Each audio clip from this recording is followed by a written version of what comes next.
Jaspreet Singh, attorney at law, New York and California. Immigration, deportation, defense, appeals, family law ਅਤੇ bankruptcy ਲਈ ਸੰਪਰਕ ਕਰੋ. More than 17 years of legal experience. Jaspreet Singh, attorney at law. ਸਤਿ ਸ਼੍ਰੀ ਅਕਾਲ ਜੀ ਸਾਰਿਆਂ ਨੂੰ। ਤੇ ਆਪਣਾ ਅੱਜ ਹਫਤਾਵਾਰੀ ਪ੍ਰੋਗਰਾਮ ਹੈ ਇਮੀਗ੍ਰੇਸ਼ਨ ਅਪਡੇਟਸ, ਜਿੱਥੇ ਕਿ ਆਪਾਂ ਅਮਰੀਕਾ ਦੀ ਇਮੀਗ੍ਰੇਸ਼ਨ ਬਾਰੇ ਗੱਲ ਕਰਦੇ ਹਾਂ। ਉੱਥੇ ਤੁਹਾਡੇ ਸਵਾਲਾਂ ਦੇ ਜਵਾਬ ਦੇਣ ਦੀ ਵੀ ਕੋਸ਼ਿਸ਼ ਕਰਦੇ ਹਾਂ। ਸਾਰਿਆਂ ਤੋਂ ਪਹਿਲਾਂ ਤਾਂ ਮੈਂ ਆਪ ਸਾਰਿਆਂ ਦਾ ਬਹੁਤ ਧੰਨਵਾਦੀ ਹਾਂ ਕਿ ਤੁਸੀਂ ਮੇਰੀਆਂ ਵੀਡੀਓਜ਼ ਨੂੰ ਬਹੁਤ ਲਾਈਕ ਕਰਦੇ ਹੋ, ਸ਼ੇਅਰ ਕਰਦੇ ਹੋ, ਤੇ ਮੈਨੂੰ ਆਸ ਹੈ ਇਸੇ ਤਰ੍ਹਾਂ ਹੀ ਵੱਧ ਤੋਂ ਵੱਧ ਇਹਨੂੰ ਹੋਰ ਵੀ ਸ਼ੇਅਰ ਕਰੋ ਤਾਂ ਕਿ ਹੋਰ ਲੋਕ ਵੀ ਦੇਖਣ ਤੇ ਉਹਨਾਂ ਨੂੰ ਵੀ ਇਹਨਾਂ ਦਾ ਫਾਇਦਾ ਹੋਵੇ। ਸੋ ਮੇਰੀ ਕੋਸ਼ਿਸ਼ ਹੁੰਦੀ ਹੈ ਵੀ ਜੋ ਵੀ ਇੰਪੋਰਟੈਂਟ ਘਟਨਾਵਾਂ ਇਸ ਵੀਕ ਅਮਰੀਕਨ ਇਮੀਗ੍ਰੇਸ਼ਨ 'ਚ ਹੋਈਆਂ ਨੇ ਉਹਨਾਂ ਬਾਰੇ ਜਾਣਕਾਰੀ ਦਿੱਤੀ ਜਾਵੇ ਤੇ ਨਾਲੇ ਤੁਹਾਡੇ ਜਿਹੜੇ ਸਵਾਲਾਂ ਦੇ ਜਵਾਬ ਨੇ ਉਹ ਵੀ ਦਿੱਤੇ ਜਾਣ। ਸੋ ਸਾਰਿਆਂ ਤੋਂ ਪਹਿਲਾਂ ਆਪਾਂ ਸ਼ੁਰੂ ਕਰਦੇ ਹਾਂ ਜੋ ਅਪਡੇਟਸ ਨੇ ਇਸ ਵੀਕ ਦੀਆਂ। ਦੋ ਬੜੇ ਇੰਪੋਰਟੈਂਟ ਸੁਪਰੀਮ ਕੋਰਟ ਦੇ ਡਿਸੀਜਨ ਆਏ ਨੇ ਜੋ ਕਿ ਅਮਰੀਕਨ ਸੁਪਰੀਮ ਕੋਰਟ ਆ। ਤੁਹਾਨੂੰ ਪਤਾ ਹੀ ਆ ਕਿ ਜਿਹੜੀ ਅਮਰੀਕਾ ਦੀ ਸੁਪਰੀਮ ਕੋਰਟ ਆ ਉਹ ਹਾਈਐਸਟ ਕੋਰਟ ਆ ਤੇ ਇਹਦੇ ਜਿਹੜੇ ਫੈਸਲੇ ਨੇ ਉਹ ਸਾਰੀਆਂ ਕੋਰਟਾਂ ਨੂੰ ਮੰਨਣੇ ਪੈਂਦੇ ਆ ਤੇ ਲਾਗੂ ਕੀਤੇ ਜਾਂਦੇ ਆ। ਤੇ ਉਹਨਾਂ ਨੇ ਮਨੁੱਖੀ ਅਧਿਕਾਰਾਂ ਬਾਰੇ ਦੋ ਡਿਸੀਜਨ ਬੜੇ ਇੰਪੋਰਟੈਂਟ ਦਿੱਤੇ ਨੇ ਜੋ ਕਿ ਇੰਡੀਵਿਜੂਅਲ ਦੇ ਹੱਕ 'ਚ ਦਿੱਤੇ ਨੇ, ਸਰਕਾਰਾਂ ਦੇ ਉਲਟ ਦਿੱਤੇ ਆ। ਪਹਿਲਾਂ ਤਾਂ ਉਹਨਾਂ ਨੇ ਇਹ ਕਿਹਾ ਕਿ ਕਿਸੇ ਵੀ ਲਾਅ ਇਨਫੋਰਸਮੈਂਟ ਏਜੰਸੀ ਨੂੰ ਜਾਂ ਪੁਲਿਸ ਨੂੰ ਕੋਈ ਹੱਕ ਨਹੀਂ ਆ ਕਿ ਬਿਨਾਂ ਵਾਰੰਟ ਕਿਸੇ ਦੇ ਘਰ ਜਾਣਾ ਤੇ ਤਲਾਸ਼ੀ ਲੈਣੀ ਜਾਂ ਅਰੈਸਟ ਕਰਨਾ, ਅਨਲੈਸ ਕਿ ਉਹ ਬੰਦਾ ਕੋਈ ਵਾਂਟਡ ਜਾਂ ਕ੍ਰਿਮੀਨਲ ਹੋਵੇ।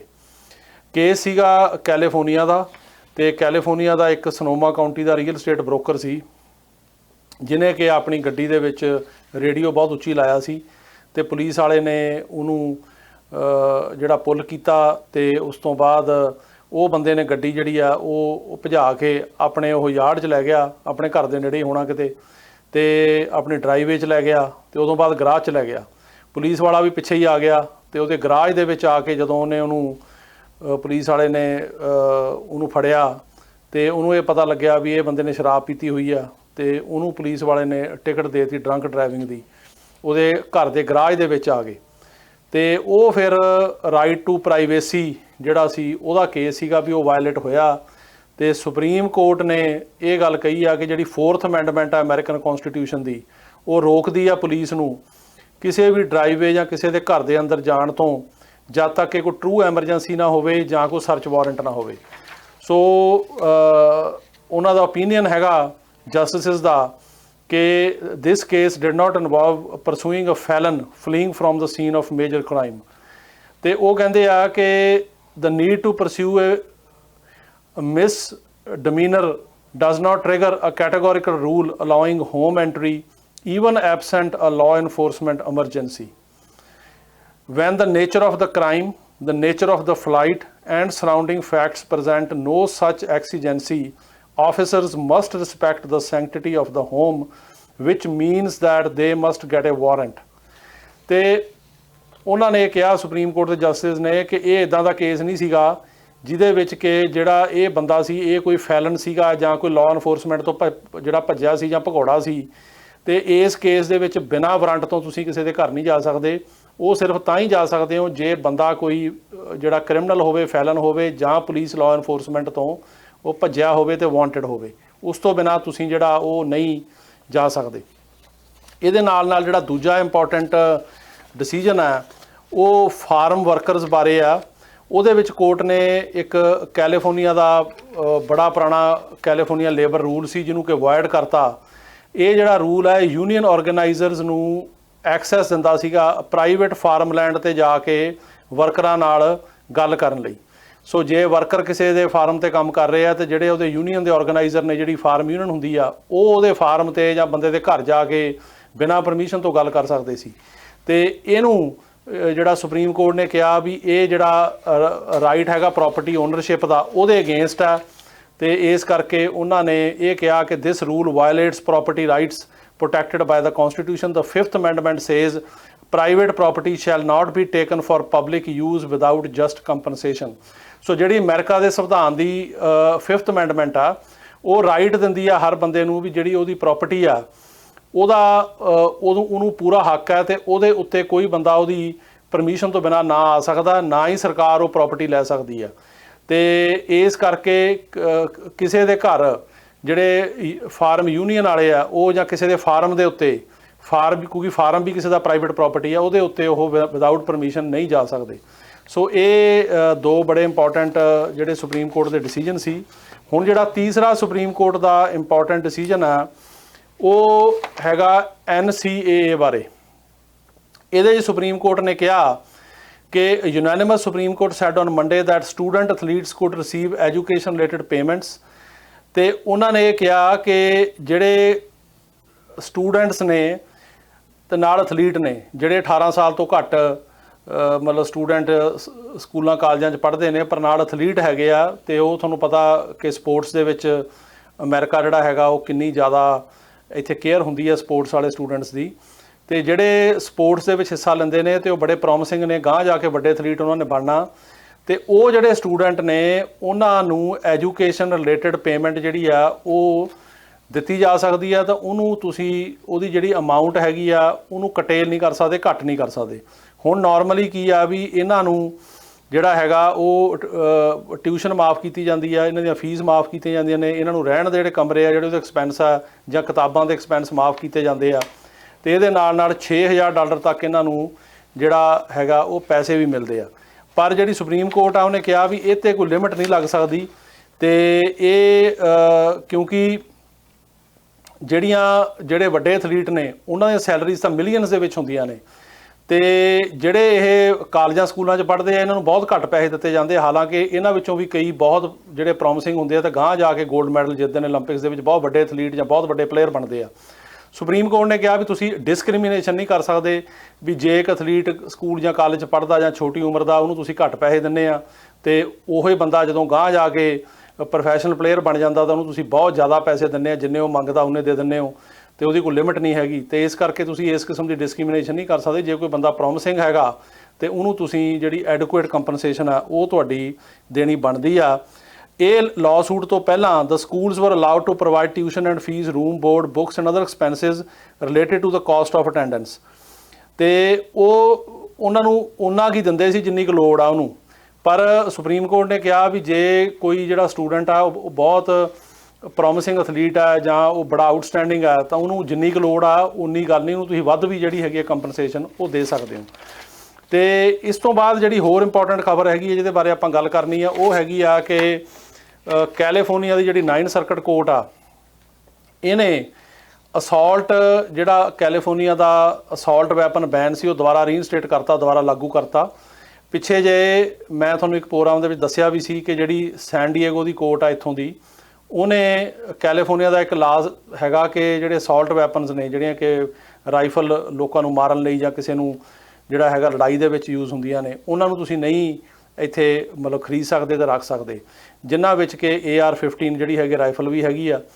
ਤੇ ਉਹ ਜਿਹੜਾ ਡਿਸਟ੍ਰਿਕਟ ਕੋਰਟ ਦੇ ਜੱਜ ਸੀ ਉਹਨਾਂ ਨੇ ਕਿਹਾ ਸੀ ਕਿ ਅਮਰੀਕਾ ਦੇ ਵਿੱਚ ਕੌਂਸਟੀਟਿਊਸ਼ਨਲ ਰਾਈਟ ਆ ਹਥਿਆਰ ਰੱਖਣ ਦਾ, ਤੇ ਇਸ ਕਰਕੇ ਇਹਨੂੰ ਕੋਈ ਜਿਹੜੀ ਹੈਗੀ ਆ ਉਹ ਸਰਕਾਰ ਲਿਮਿਟ ਨਹੀਂ ਕਰ ਸਕਦੀ। ਪਰ ਜਿਹੜੀ ਉਸ ਤੋਂ ਉੱਪਰ ਹੁਣ ਅਪੀਲ ਕੋਰਟ ਆ 9 ਸਰਕਟ, ਉਹਨੇ ਇਮੀਗ੍ਰੇਸ਼ਨ ਜੱਜ ਦਾ ਜਿਹੜਾ ਫੈਸਲਾ ਹੈਗਾ ਉਹਨੂੰ ਓਵਰਟਰਨ ਕਰਤਾ ਤੇ ਉਹਨੂੰ ਉੱਤੇ ਸਟੇ ਦੇ ਦਿੱਤੀ ਆ, ਤੇ ਉਹਨਾਂ ਨੇ ਉਹਨੂੰ ਬਲੌਕ ਕਰ ਦਿੱਤਾ ਉਹਦੇ ਡਿਸੀਜਨ ਨੂੰ, ਤੇ ਕਿਹਾ ਵੀ ਜਿਹੜਾ ਉਹ ਲਾ ਹੈਗਾ ਉਹ ਸਹੀ ਆ, ਤੇ ਅਜੇ ਉਹ ਜਿੰਨੀ ਦੇਰ ਇਹ ਕੇਸ ਚੱਲਦਾ ਹੈਗਾ ਉਹ ਸਟੇ ਜਿਹੜੀ ਫੈਕਟ ਰਹੇਗੀ, ਤੇ ਉਹਦੇ ਬਾਰੇ ਉਹ ਅੱਗੇ ਫਰਦਰ ਅਜੇ ਕੇਸ ਸੁਣਨਗੇ, ਕੇਸ ਚੱਲੇਗਾ। ਪਰ ਉਹਨਾਂ ਨੇ ਸਟੇ ਦੇ ਦਿੱਤੀ। ਇਹਦਾ ਮਤਲਬ ਇਹ ਆ ਕਿ ਹੁਣ ਜਿਹੜਾ ਉਹ ਬੈਨ ਕੈਲੀਫੋਰਨੀਆ ਨੇ ਅਸੌਲਟ ਰਾਈਫਲ ਤੇ ਲਾਇਆ ਉਹ ਬੈਨ ਲੱਗਾ ਰਹੇਗਾ। ਇਸ ਤੋਂ ਇਲਾਵਾ ਜਿਹੜੀ ਅਗਲੀ ਇੰਪੋਰਟੈਂਟ ਖਬਰ ਹੈਗੀ ਆ ਉਹ ਇਹ ਹੈਗੀ ਆ ਕਿ ਕੈਲੀਫੋਰਨੀਆ ਦੇ ਵਿੱਚ ਜਿਹੜੇ 50 ਸਾਲ ਤੋਂ ਉੱਤੇ ਅਨਡਾਕੂਮੈਂਟਡ ਬੰਦੇ ਨੇ ਉਹਨਾਂ ਨੂੰ ਵੀ ਕੈਲੀਫੋਰਨੀਆ ਸਟੇਟ ਜਿਹੜੀ ਆ ਉਹ ਹੈਲਥ ਜਿਹੜੀ ਹੈਗੀ ਹੈ ਕਵਰੇਜ ਮੈਡੀਕਲ ਉਹ ਦੇਣ ਜਾ ਰਹੀ ਆ। So the state has extended medical coverage for undocumented people ਜਿਹੜੇ ਕਿ 50 ਸਾਲ ਤੋਂ ਉੱਪਰ ਨੇ, ਉਹਨਾਂ ਨੂੰ ਜਿਹੜਾ ਹੁਣ ਦਾ ਬਜਟ ਆ ਉਹ 'ਚ ਪ੍ਰਪੋਜ਼ਲ ਹੈਗੀ ਆ, ਤੇ ਉਹਦੇ 'ਚ ਇਹ ਹੈਗਾ ਕਿ ਹੁਣ ਕਾਫੀ ਬੰਦੇ ਵਿਚਾਰੇ ਜਿਹੜੇ ਉਹਨਾਂ ਨੂੰ ਅਨਡਾਕੂਮੈਂਟਡ ਹੋਣ ਕਰਕੇ, ਪੇਪਰ ਨਾ ਹੋਣ ਕਰਕੇ ਤੇ ਮੈਡੀਕਲ ਦੀ ਕਵਰੇਜ ਨਹੀਂ ਹੁੰਦੀ। ਪਰ ਕੈਲੀਫੋਰਨੀਆ ਨੇ ਕਿਹਾ ਵੀ ਜਿਹੜੇ 50 ਸਾਲ ਤੋਂ ਉੱਪਰ ਹੈਗੇ, ਚਾਹੇ ਉਹਨਾਂ ਕੋਲ ਨਹੀਂ ਵੀ ਗ੍ਰੀਨ ਕਾਰਡ ਜਾਂ ਰੈਲੇਵੈਂਟ ਜਿਹੜੀ ਡਾਕੂਮੈਂਟੇਸ਼ਨ ਆ, ਸਟਿਲ ਉਹਨਾਂ ਨੂੰ ਅਸੀਂ ਇਹ ਕਵਰੇਜ ਦੇਵਾਂਗੇ। ਤੇ ਇਹਦੇ ਨਾਲ ਨਾਲ ਜਿਹੜੀ ਅਗਲੀ ਆਪਾਂ ਗੱਲ ਕਰਨੀ ਆ ਉਹ ਕਰਨੀ ਆ ਈਗਲ ਐਕਟ ਬਾਰੇ। ਇਹਦੇ ਬਾਰੇ ਮੈਨੂੰ ਕਾਫੀ ਸਵਾਲ ਵੀ ਆਏ ਆ ਤੇ ਕਾਫੀ ਜਿਹੜੇ ਆਪਣੇ ਦੋਸਤ ਨੇ ਉਹ ਜਾਣਨਾ ਚਾਹੁੰਦੇ ਵੀ ਈਗਲ ਐਕਟ ਕੀ ਆ। ਇਹ ਜਿਹੜਾ ਈਗਲ ਐਕਟ ਹੈਗਾ ਜੀ ਇਹ ਇੰਟਰੋਡਿਊਸ ਕੀਤਾ ਗਿਆ ਜੂਨ 2 ਨੂੰ US ਹਾਊਸ ਆਫ ਰੈਪਰੈਜ਼ੈਂਟੇਟਿਵ ਦੇ ਵਿੱਚ। ਇਹਦਾ ਸੰਬੰਧ ਜਿਹੜਾ ਕੰਟਰੀ ਕੈਪ ਹੈ, ਜਿਹੜਾ ਗ੍ਰੀਨ ਕਾਰਡ ਇਸ਼ੂ ਹੁੰਦਾ ਉਹਦਾ ਹਰੇਕ ਕੰਟਰੀ ਦਾ ਕੋਟਾ ਹੁੰਦਾ, ਉਹ ਕੋਟੇ ਖਤਮ ਕਰਨ ਦੇ ਨਾਲ ਆ। ਹੁਣ ਅਮਰੀਕਾ ਦੇ ਵਿੱਚ as per the immigration and nationality act ਜਿਹੜੇ ਗ੍ਰੀਨ ਕਾਰਡ ਹੈਗੇ ਆ, ਉਹ ਜਿਹੜੇ ਇੰਪਲੋਇਮੈਂਟ ਬੇਸਡ ਗ੍ਰੀਨ ਕਾਰਡ ਨੇ, ਜਿਹੜੇ ਕੰਮ ਦੀ ਬੇਸ 'ਤੇ ਮਿਲਦੇ ਨੇ, ਜਿਵੇਂ H1 ਵਾਲਾ ਕੋਈ ਬੰਦਾ ਆਇਆ ਉਹਨੂੰ ਅੱਗੇ ਗ੍ਰੀਨ ਕਾਰਡ ਲੈਂਦਾ, ਉਹ 1,40,000 ਟੋਟਲ ਗ੍ਰੀਨ ਕਾਰਡ ਸਾਲ ਦੇ ਵਿੱਚ ਦਿੱਤੇ ਜਾਂਦੇ ਨੇ, ਤੇ ਜਿਨ੍ਹਾਂ ਵਿੱਚੋਂ 9,800 ਗ੍ਰੀਨ ਕਾਰਡ ਪਰ ਕੰਟਰੀ ਜਿਹੜਾ ਇਸ਼ੂ ਹੁੰਦਾ, ਤੇ ਉਹਦੀ 7% ਲਿਮਿਟ ਆ। 9,800 ਪਰ ਕੰਟਰੀ ਤੇ ਟੋਟਲ 1,40,000। ਤੇ ਹੁਣ ਕੰਟਰੀਆਂ ਜਿਹੜੀਆਂ ਨੇ ਉਹਦੀ, ਹੁਣ ਜਿਵੇਂ ਆਈਸਲੈਂਡ ਦੀ ਪਾਪੂਲੇਸ਼ਨ ਹੈਗੀ ਹੈ 3,38,000 ਤੇ ਇੰਡੀਆ ਦੀ ਪਾਪੂਲੇਸ਼ਨ ਹੈਗੀ 1.3 ਬਿਲੀਅਨ, ਪਰ ਇਹਨਾਂ ਦਾ ਜਿਹੜਾ ਕੋਟਾ ਸੇਮ ਹੈ। ਆਈਸਲੈਂਡ ਤੋਂ ਵੀ 9,800 ਬੰਦਿਆਂ ਨੂੰ ਗ੍ਰੀਨ ਕਾਰਡ ਮਿਲਣਾ ਤੇ ਇੰਡੀਆ ਤੋਂ ਵੀ 9,800 ਨੂੰ, ਤੇ ਪਾਪੂਲੇਸ਼ਨ ਇੰਡੀਆ ਦੀ ਕਈ ਗੁਣਾ ਜ਼ਿਆਦਾ ਉਹਦੇ ਨਾਲੋਂ। ਸੋ ਇਸ ਕਰਕੇ ਇਹ ਜਿਹੜੀ ਇਹ ਹੈਗੀ ਡਿਸਪੈਰਿਟੀ, ਇਹਨੂੰ ਦੂਰ ਕਰਨ ਵਾਸਤੇ ਇਹ ਬਿੱਲ ਇੰਟਰੋਡਿਊਸ ਕੀਤਾ ਗਿਆ, ਤੇ ਇਹਦਾ ਮਤਲਬ ਇਹ ਆ ਵੀ ਇਹ ਕੋਟਾ ਖਤਮ ਕੀਤਾ ਜਾਵੇ। ਸੋ ਇਹ ਬਿੱਲ ਜਿਹੜਾ ਹੈਗਾ ਇਹ ਇਸ ਇਸ਼ੂ ਨੂੰ ਐਡਰੈਸ ਕਰਦਾ, ਤੇ ਇਹਦੇ 'ਚ ਹੁਣ ਹਾਊਸ ਦੇ ਵਿੱਚ ਪਹਿਲਾਂ ਇਹ ਬਿੱਲ ਰੱਖਿਆ ਗਿਆ, ਉੱਥੇ ਬਹਿਸ ਹੋਏਗੀ, ਪਾਸ ਹੋਏਗਾ, ਉਸ ਤੋਂ ਬਾਅਦ ਸੈਨੇਟ ਜਾਏਗਾ, ਜੇ ਸੈਨੇਟ 'ਚ ਵੀ ਪਾਸ ਹੋ ਗਿਆ ਫਿਰ ਇਹ ਪ੍ਰੈਜ਼ੀਡੈਂਟ ਕੋਲ ਜਾਏਗਾ। ਤੇ ਇਹਦੇ ਵਿੱਚ ਹੋਰ ਵੀ ਕਈ ਚੀਜ਼ਾਂ ਹੈਗੀਆਂ ਨੇ। ਇੱਕ ਤਾਂ ਇਹ ਜਿਹੜੇ ਗ੍ਰੀਨ ਕਾਰਡ ਦੀਆਂ ਫੈਮਿਲੀ ਜਿਹੜੀਆਂ ਹੈਗੀਆਂ ਕੈਟਾਗਰੀਜ਼ ਨੇ, ਜਿਵੇਂ ਆਪਣੀ F4 ਕੈਟਾਗਰੀ ਆ, ਭੈਣ ਭਰਾ ਵਾਲੀ ਸਿਟੀਜ਼ਨ ਦੇ F3 ਆ, ਉਹਨਾਂ 'ਤੇ ਵੀ ਇਹ ਜਿਹੜਾ ਕੋਟਾ ਹੈਗਾ ਉਹ ਵਧਾਉਂਦਾ। ਤੇ ਹੁਣ ਜਿਹੜੀ ਉਹ 'ਤੇ ਵੀ ਇਹ ਜਿਹੜਾ ਕੋਟਾ ਵਧਾ ਕੇ 7% ਤੋਂ ਉਹਨੂੰ 15% ਕਰਦਾ, ਜਿਹਦੇ ਕਰਕੇ ਕਿ ਉਹ ਫਿਰ ਜ਼ਿਆਦਾ ਲੋਕਾਂ ਨੂੰ ਗ੍ਰੀਨ ਕਾਰਡ ਮਿਲਣਗੇ ਫੈਮਿਲੀ ਕੈਟਾਗਰੀਜ਼ ਦੇ ਵਿੱਚ ਵੀ, ਤੇ ਜ਼ਿਆਦਾ ਫਾਸਟ ਪ੍ਰੋਸੈਸਿੰਗ ਹੋਏਗੀ। ਤੇ ਇਹ ਜਿਹੜਾ ਬਿੱਲ ਹੈਗਾ ਇਹਦੇ 'ਚ ਲਿਖਿਆ ਕਿ main purpose of the bill is to eliminate the per country based limits for employment based green cards allocation based on country of birth. The current limits are set to 7% or 9,800 per country for the same. As per the current EGAL Act of 2021, it eliminates these per country limits. ਜਿਹੜੀਆਂ ਇਹ country limits ਨੇ ਇਹਨੂੰ ਖਤਮ ਕਰਦਾ, ਤੇ ਇਹਦੇ ਵਿੱਚ ਇੱਕ ਟ੍ਰਾਂਜੀਸ਼ਨ ਰੂਲਸ ਨੇ ਕਿ 9 ਸਾਲ ਦਾ ਟ੍ਰਾਂਜੀਸ਼ਨ ਪੀਰੀਅਡ ਰੱਖਿਆ ਗਿਆ, ਜਿਹਦੇ ਵਿੱਚ ਕਿਹੜਾ ਪਹਿਲਾ ਹੈਗਾ ਫਿਸਕਲ ਈਅਰ 2022 ਤੋਂ ਲੈ ਕੇ 23 ਤੱਕ, ਉਹਦੇ 'ਚ 30% ਜਿਹੜੇ ਗ੍ਰੀਨ ਕਾਰਡ ਨੇ ਉਹ ਰੈਸਟ ਆਫ ਦਾ ਵਰਲਡ ਨੂੰ ਮਿਲਣਗੇ, ਤੇ 70% ਇੰਡੀਆ ਤੇ ਚਾਈਨਾ ਵਰਗੇ ਕੰਟਰੀਜ਼ ਨੂੰ। ਦੂਜੇ ਸਾਲ 23 ਤੋਂ ਲੈ ਕੇ 24 ਤੱਕ 25% ਰੈਸਟ ਆਫ ਦਾ ਵਰਲਡ ਨੂੰ, ਤੇ 75% ਇੰਡੀਆ ਚਾਈਨਾ। ਜਿਹੜਾ ਤੀਜਾ ਸਾਲ ਹੈਗਾ 24 ਤੋਂ 25 ਤੱਕ 20% ਰਿਜ਼ਰਵਡ ਤੇ 80% ਇੰਡੀਆ ਚਾਈਨਾ। ਫੋਰਥ ਈਅਰ ਦੇ ਵਿੱਚ ਅਕਤੂਬਰ 25 ਤੋਂ ਸਤੰਬਰ 26 ਤੱਕ 15% ਰਿਜ਼ਰਵਡ ਤੇ 85% ਇੰਡੀਆ ਚਾਈਨਾ। ਅਕਤੂਬਰ 26 ਤੋਂ ਲੈ ਕੇ ਸਤੰਬਰ 28 ਤੱਕ 10% ਰਿਜ਼ਰਵਡ ਤੇ 90% ਇੰਡੀਆ ਚਾਈਨਾ। ਤੇ 7th 8th ਤੇ 9th ਫਿਸਕਲ ਈਅਰ ਜੋ ਕਿ 28 ਤੋਂ ਲੈ ਕੇ 2031 ਤੱਕ ਹੋਵੇਗਾ, ਉਹ 'ਚ 5% ਰਿਜ਼ਰਵ ਤੇ 95% ਇੰਡੀਆ ਚਾਈਨਾ ਨੂੰ ਵੀਜ਼ੇ ਜਾਣਗੇ। ਤੇ ਇਹਦੇ 'ਚ ਉਹਦਾ ਮਤਲਬ ਇਹੀ ਆ ਵੀ ਜਿਹੜੀਆਂ ਇਹ ਇੰਡੀਆ ਤੇ ਚਾਈਨਾ ਕੰਟਰੀਜ਼ ਨੇ, ਇਹਨਾਂ ਦੀ ਪਾਪੂਲੇਸ਼ਨ ਬਹੁਤ ਜ਼ਿਆਦਾ, ਪਲੱਸ ਲੋਕ ਉੱਥੋਂ ਜ਼ਿਆਦਾ ਇਹਨਾਂ ਵੀਜ਼ਿਆਂ ਲਈ ਕੁਆਲੀਫਾਈ ਕਰਦੇ ਆਉਂਦੇ ਆ, ਤੇ ਇਹਨਾਂ ਨੂੰ ਕੋਟਾ ਜ਼ਿਆਦਾ ਹੋਣਾ ਚਾਹੀਦਾ, ਨਾ ਕਿ ਬਰਾਬਰ ਦਾ ਹੀ ਕੋਟਾ ਹੋਵੇ। ਇਹਦੇ ਨਾਲ ਨਾਲ ਇਹ ਜਿਹੜਾ ਬਿੱਲ ਹੈਗਾ ਇਹ ਜਿਹੜੀਆਂ H1 ਦੇ ਵਿੱਚ ਵੀ ਕਾਫੀ ਚੇਂਜਸ ਕਰਦਾ।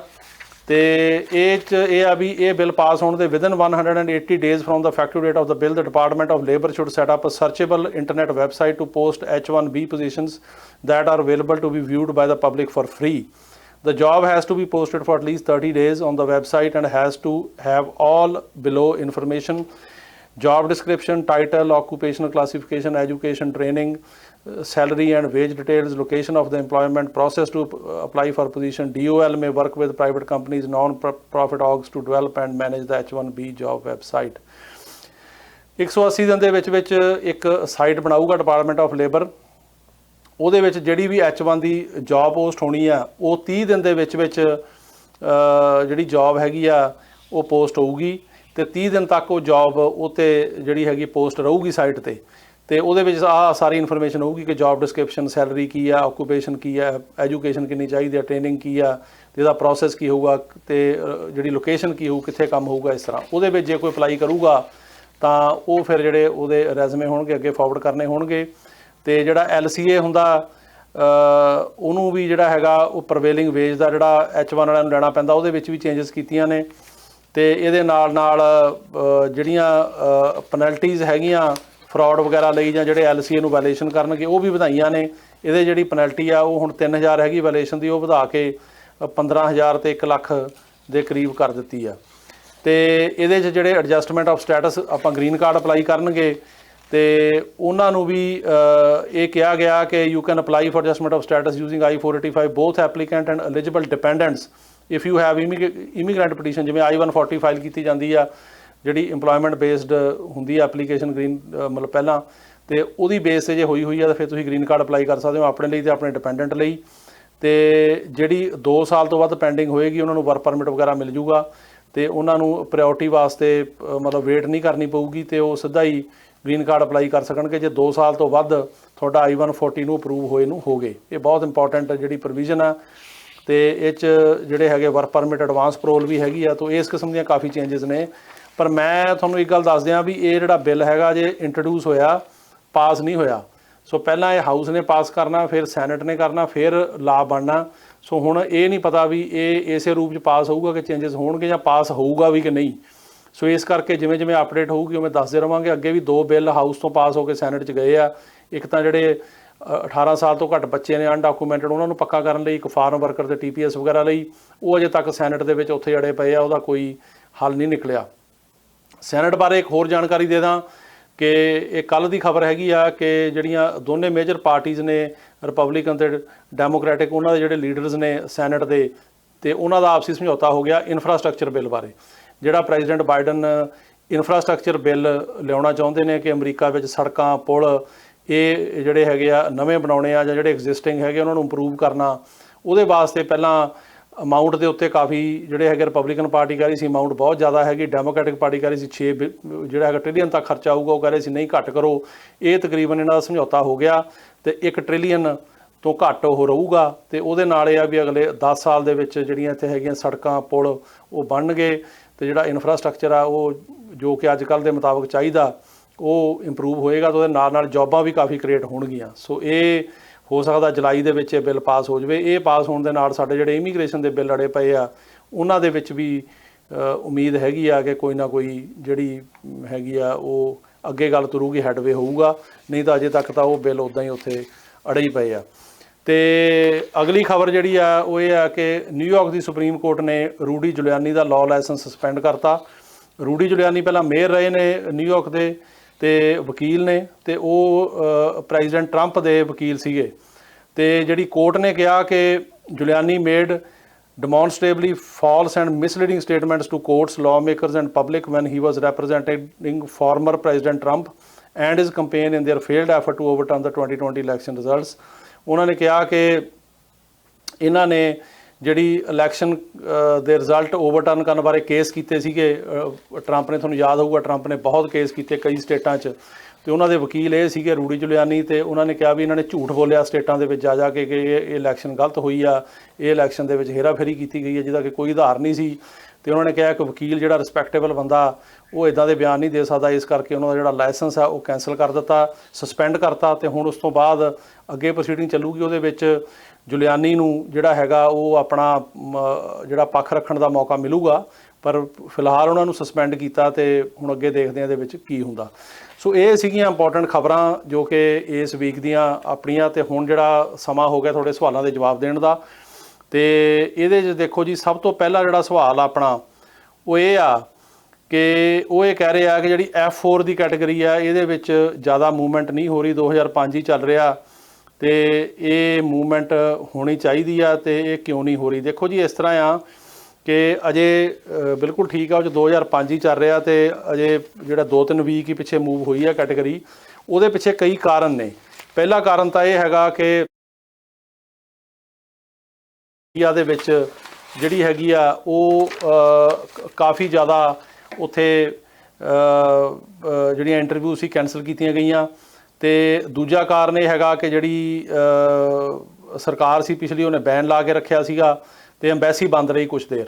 ਉਹਦੇ ਕਰਕੇ ਇਹ ਅੰਬੈਸੀ ਬੰਦ ਰਹਿਣ ਕਰਕੇ ਕੁਛ ਜਿਹੜੀ ਸਰਕਾਰ ਸੀ ਉਹਨੇ ਪਿਛਲੀ ਸਰਕਾਰ ਨੇ ਇਹਦੇ ਉੱਤੇ ਜੋ ਲਾਈਆਂ ਬੰਦਿਸ਼ਾਂ ਉਹਦੇ ਕਰਕੇ ਕਾਫੀ ਸਲੋ ਆ। ਹੁਣ ਦੇਖਦੇ ਆ, ਇੰਟਰਵਿਊਜ਼ ਆਉਣੇ ਸ਼ੁਰੂ ਹੋਈਆਂ ਨੇ। ਸਾਡੀਆਂ ਵੀ ਆ ਇਸ ਕੈਟਾਗਰੀ ਦੀਆਂ ਵੀ F4 ਦੀਆਂ ਵੀ 3 ਇੰਟਰਵਿਊਆਂ ਹੋਈਆਂ ਇਸ ਮਹੀਨੇ, ਕਿਉਂਕਿ ਮੁੰਬਈ ਜਿਹੜੀ ਅੰਬੈਸੀ ਖੁੱਲ੍ਹ ਗਈ ਆ 7 ਜੂਨ ਤੋਂ ਤੇ 3 ਇੰਟਰਵਿਊਜ਼ ਹੋਈਆਂ ਨੇ। ਸੋ ਹੁਣ ਹੋ ਰਹੀਆਂ ਨੇ ਇਸ ਕੈਟਾਗਰੀ ਦੀਆਂ, ਤਾਂ ਜਿਵੇਂ ਜਿਵੇਂ ਹੋਪਫੁਲੀ ਦੇਖੋ ਕਿੰਨੀ ਕੁ ਤੇਜ਼ ਹੁੰਦੀ ਆ।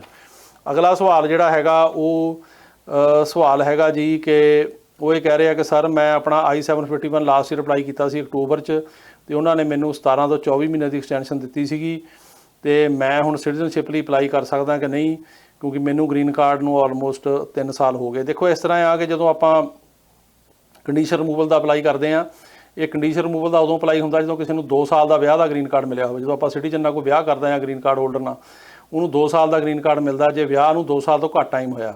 ਜੇ ਵਿਆਹ ਹੋਏ ਨੂੰ 2 ਸਾਲ ਤੋਂ ਵੱਧ ਹੋ ਗਏ ਫਿਰ 10 ਸਾਲ ਦਾ ਵੀ ਮਿਲ ਜਾਂਦਾ, ਤੇ ਉਹ 2 ਸਾਲ ਪੂਰੇ ਹੋਣ ਤੋਂ ਪਹਿਲਾਂ ਕੰਡੀਸ਼ਨ ਰਿਮੂਵਲ ਅਪਲਾਈ ਕੀਤੀ ਜਾਂਦੀ ਆ। ਲੇਕਿਨ ਜੇ ਉਹ ਪੈਂਡਿੰਗ ਹੀ ਆ, ਜੇ ਤੁਹਾਨੂੰ ਕੰਡੀਸ਼ਨ ਰਿਮੂਵਲ ਅਪਲਾਈ ਕੀਤੇ ਨੂੰ 1.5 ਸਾਲ ਹੋ ਗਿਆ ਤੇ ਟੋਟਲ ਜਿਹੜਾ ਤੁਹਾਡਾ ਪਹਿਲਾਂ ਗ੍ਰੀਨ ਕਾਰਡ ਸੀ ਕੰਡੀਸ਼ਨਲ, ਉਹਨੂੰ ਆਲਮੋਸਟ 3 ਸਾਲ ਤੋਂ ਉੱਪਰ ਟਾਈਮ ਹੋ ਗਿਆ ਤੁਹਾਡਾ, ਤਾਂ ਫਿਰ ਤੁਸੀਂ ਸਿਟੀਜ਼ਨਸ਼ਿਪ ਅਪਲਾਈ ਕਰ ਸਕਦੇ ਹੋ ਜੇ ਤੁਹਾਡੇ ਸਪਾਊਸ ਨੂੰ, ਹਸਬੈਂਡ ਜਾਂ ਵਾਈਫ ਨੂੰ ਵੀ 3 ਸਾਲ ਤੋਂ ਉੱਪਰ ਹੋ ਗਏ ਸਿਟੀਜ਼ਨ ਬਣੇ ਨੂੰ।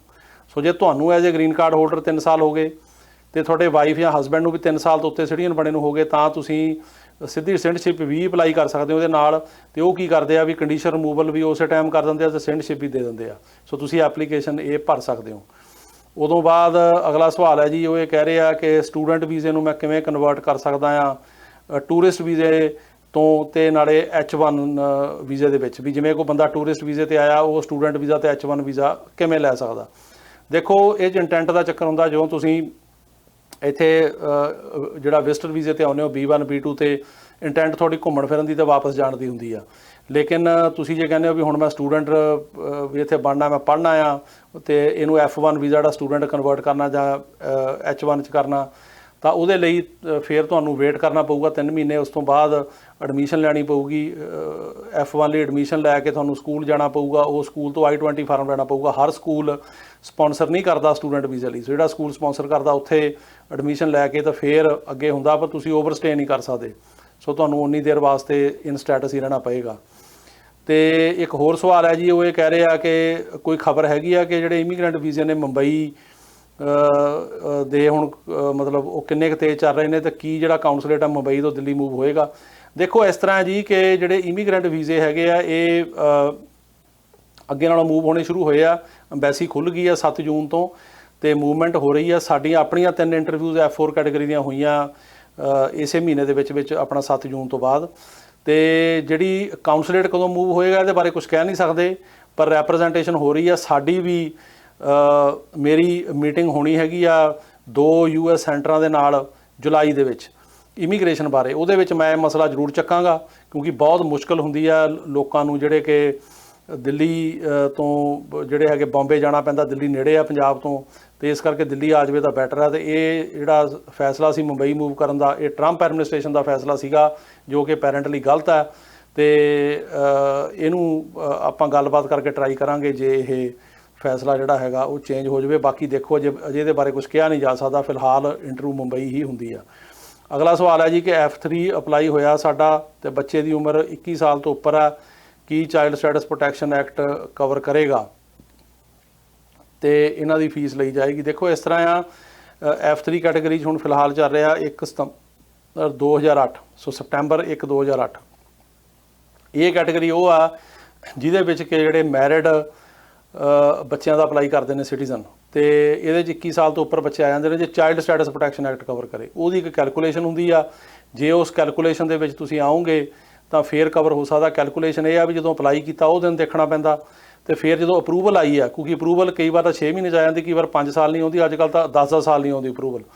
ਤੇ ਉਹ ਟਾਈਮ ਤੇ ਜਦੋਂ ਫਿਰ ਤੁਹਾਡੀ ਡੇਟ ਕਰੰਟ ਹੋ ਗਈ, ਉਹ ਟਾਈਮ ਤੇ ਉੱਥੇ ਬੱਚੇ ਦੀ ਉਮਰ ਜਿਹੜੀ ਆ ਉਹਦੇ ਵਿੱਚੋਂ ਅਪਰੂਵਲ ਦਾ ਤੇ ਅਪਲਾਈ ਹੋਏ ਦਾ ਟਾਈਮ ਕੱਢਣਾ ਪੈਂਦਾ। ਜੇ ਨਿਕਲ ਕੇ 21 ਸਾਲ ਤੋਂ ਘੱਟ ਬਣਦਾ ਤਾਂ ਬੱਚਾ ਆ ਸਕਦਾ, ਇਹ ਉਹਦੀ ਕੈਲਕੂਲੇਸ਼ਨ। ਇਸ ਤੋਂ ਇਲਾਵਾ ਅਗਲਾ ਸਵਾਲ ਹੈ ਜੀ, ਮੇਰੇ ਸਿਸਟਰ ਦੇ ਪੇਪਰ ਅਪਲਾਈ ਹੋਏ ਨੇ, ਉਹਨਾਂ ਦੇ ਹਸਬੈਂਡ ਅਮਰੀਕਨ ਸਿਟੀਜ਼ਨ ਨੇ, ਇਮੀਗ੍ਰੇਸ਼ਨ ਨੇ ਐਪਲੀਕੇਸ਼ਨ ਨੂੰ ਐਕਸੈਪਟ ਕਰ ਲਿੱਤਾ, ਉਹਨਾਂ ਦੀ ਇੰਟਰਵਿਊ ਨਹੀਂ ਆਈ, ਤੇ ਜੇ ਹਸਬੈਂਡ ਨੇ ਵਾਈਫ ਨੂੰ ਮੰਗਵਾਉਣਾ ਹੋਵੇ ਤਾਂ ਯੂਜੂਲੀ ਕਿਹੜਾ ਵੀਜ਼ਾ ਲਾ। ਦੇਖੋ ਅਪਲਾਈ ਕੀਤਾ ਉਹਨੂੰ ਟਾਈਮ ਲੱਗੂਗਾ, ਜਦੋਂ ਪੇਪਰ ਲੈ ਲਏ ਉਸ ਤੋਂ ਬਾਅਦ ਹੋ ਸਕਦਾ ਕੋਈ RFE ਆਵੇ, ਕੋਈ ਹੋਰ ਤੁਹਾਨੂੰ ਚੀਜ਼ਾਂ ਮੰਗਣ, ਰਿਕੁਐਸਟ ਫॉर ਐਵੀਡੈਂਸ ਆਵੇ, ਤੇ ਜੇ ਉਹ ਸਾਰੀ ਨਾ ਆਈ ਜਾਂ ਜਿਹੜੀ ਅਪਰੂਵਲ ਆ ਗਈ, ਅਪਰੂਵਲ ਤੋਂ ਬਾਅਦ ਕੇਸ NVC ਜਾਣਾ, ਨੈਸ਼ਨਲ ਵੀਜ਼ਾ ਸੈਂਟਰ ਨੇ ਤੁਹਾਡੇ ਤੋਂ ਪੇਪਰ ਮੰਗਣੇ ਨੇ, ਐਫੀਡੇਵਿਟ ਆਫ ਸਪੋਰਟ ਵਗੈਰਾ, ਹੋਰ ਸਿਵਲ ਡਾਕੂਮੈਂਟ, ਤੇ ਉਸ ਤੋਂ ਬਾਅਦ ਐਮਬੈਸੀ ਜਾਣਾ। ਸੋ ਇਸ ਕਰਕੇ ਜੇ ਤੁਸੀਂ ਆਪ ਅਪਲਾਈ ਕੀਤਾ ਤਾਂ ਆਪ ਟਰੈਕ ਕਰੋ, ਕਿਸੇ ਵਕੀਲ ਨੇ ਕੀਤਾ ਉਹਦੇ ਰਾਹੀਂ ਇਹਦੀ ਟਰੈਕਿੰਗ ਰੱਖੋ, ਤਾਂ ਟਾਈਮ ਲੱਗੇਗਾ, ਪਰ ਅਜੇ ਮਤਲਬ ਪਹਿਲਾਂ ਅਪਰੂਵਲ ਆਉਣੀ ਚਾਹੀਦੀ ਆ, ਫਿਰ NVC, ਫਿਰ ਐਮਬੈਸੀ ਆ। ਇਹ ਤੋਂ ਬਾਅਦ ਜੀ ਅਗਲਾ ਸਵਾਲ ਇਹ ਹੈਗਾ ਕਿ F4 ਜਿਹੜਾ ਵੀਜ਼ਾ ਦੀ ਇੰਨਾ ਸਲੋ ਆ ਕੰਮ। ਉਹ ਇਹ ਕਹਿ ਰਹੇ ਨੇ ਕਿ ਬਾਈਡਨ ਐਡਮਿਨਿਸਟ੍ਰੇਸ਼ਨ ਨੂੰ ਇਹਦੇ ਵਿੱਚ ਕੋਈ ਨਾ ਕੋਈ ਜਿਹੜੀ ਹੈਗੀ ਆ ਉਹ ਕਰਨੀ ਚਾਹੀਦੀ ਆ, ਤੇ ਵੀ ਤਾਂ ਕਿ ਇਹ ਫਾਸਟ ਹੋਵੇ, ਤੇ ਜਿਹੜੀ ਇਹਦੇ ਬਾਰੇ ਆਵਾਜ਼ ਉਠਾਉਣੀ ਚਾਹੀਦੀ ਆ। ਤੇ ਉਹ ਸਾਨੂੰ ਵੀ ਕਹਿ ਰਹੇ ਨੇ ਕਿ ਤੁਹਾਡੇ ਵਰਗੇ ਅਟਰਨੀਜ਼ ਨੂੰ ਇਹ ਆਵਾਜ਼ ਉਠਾਉਣੀ ਚਾਹੀਦੀ। ਅਸੀਂ ਉਠਾਉਂਦੇ ਆ ਜੀ। ਮੇਰੀ ਅਗਲੇ ਮਹੀਨੇ 2 ਇੰਪੋਰਟੈਂਟ ਜਿਹੜੇ ਅਮਰੀਕਨ ਸੈਨੇਟਰ ਹੈਗੇ ਉਹਨਾਂ ਨਾਲ ਗੱਲਬਾਤ ਹੋਣੀ ਆ, ਇਮੀਗ੍ਰੇਸ਼ਨ ਬਾਰੇ ਹੋਣੀ ਆ। ਤੇ ਮੈਂ ਉਹਦੇ ਬਾਰੇ ਇੱਕ ਤਾਂ ਜਿਹੜੀ ਅੰਬੈਸੀ ਹੈਗੀ ਮੁੰਬਈ ਤੋਂ ਦਿੱਲੀ ਮੂਵ ਕਰਨੀ, ਉਹਦੇ ਬਾਰੇ ਗੱਲ ਕਰਾਂਗਾ। ਇੱਕ ਆ F4 ਵੀਜ਼ੇ ਨੂੰ ਫਾਸਟ। ਪਰ ਇੱਥੇ ਪ੍ਰੋਬਲਮ ਇਹ ਹੈਗੀ ਆ ਕਿ ਇਹ ਜਿਹੜੀਆਂ ਵੀਜ਼ਾ ਕੈਟੇਗਰੀ ਨੇ ਇਹਨਾਂ ਦੇ ਕੈਪ ਲੱਗਿਆ ਹੋਇਆ। ਜਿਵੇਂ ਆ ਮੈਂ ਬਿੱਲ ਬਾਰੇ ਗੱਲ ਕਰਕੇ ਹਟਿਆ, ਈਗਲ ਐਕਟ ਬਾਰੇ, ਇਹ ਉਸ ਕੈਪ ਨੂੰ ਰਿਮੂਵ ਕਰਦਾ। ਤੇ ਜੇ ਇਹੋ ਜਿਹਾ ਬਿੱਲ ਪਾਸ ਹੁੰਦਾ ਤਾਂ ਇਹਦੇ ਨਾਲ ਇਹ ਫਾਸਟ ਹੋ ਸਕਦਾ। ਨਹੀਂ ਤਾਂ ਇਹ ਹੈ ਕਿ ਇਹਦੇ 'ਚ ਐਡਮਿਨਿਸਟ੍ਰੇਸ਼ਨ ਇਹਨੂੰ ਮਤਲਬ ਕਿੰਨਾ ਕੁ ਤੇਜ਼ ਕਰ ਸਕਦੀ ਹੈ, ਦੇਖਣ ਵਾਲੀ ਗੱਲ ਆ।